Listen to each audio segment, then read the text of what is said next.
In most cities, there are Asian supermarkets, and in New Orleans, there's a really great one called Hong Kong Market. Everyone shops there, including some of the top chefs in the city. What I love about these markets is that you can get very familiar ingredients, and then you can also find something new and exotic, like a beautiful fresh fruit that you might have never seen before. Going to these Asian supermarkets is a great way to spice things up in your kitchen. Americans, we love Asian food, and it often says go to your local Asian market, and a lot of people are afraid to do that. Right. But you don't only find those, the strange things that Well, some people like expect. you see stuff like this. Look at this jackfruit. This is Okay. amazing.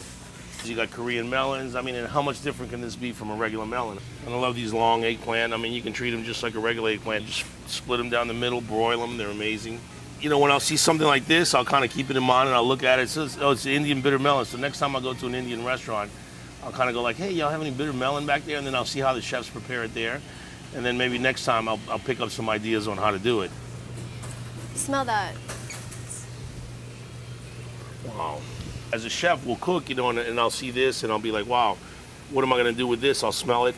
And then it reminds me kind of a mint, kind of an herb. The ingredient itself will remind you of something else, and usually if you treat it the way you would the one you're familiar with, you come up with a dish that's pretty close or to what you're thinking.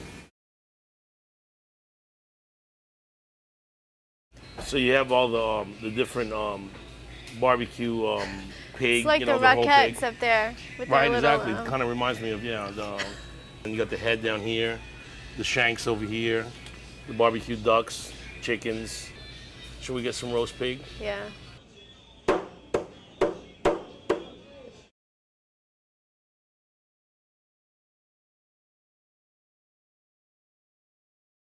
Right now they have some great, one of the Pompano. best fish that comes out of the Gulf is a pompano.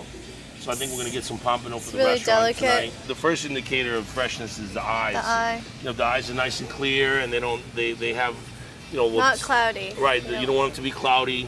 Most of them are going to be kind of a reddish color. And then the next step would be you're gonna grab some and you're going to smell it. You're going to look at it.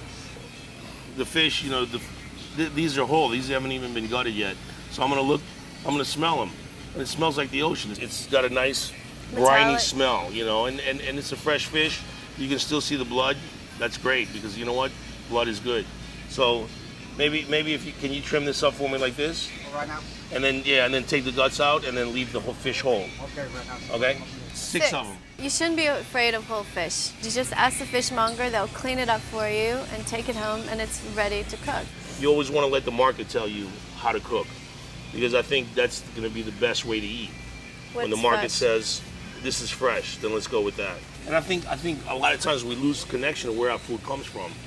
But when you come here, you get connected to the food. And as a chef, this keeps us grounded, I think, to see where the stuff is coming from and the quality of the product is important.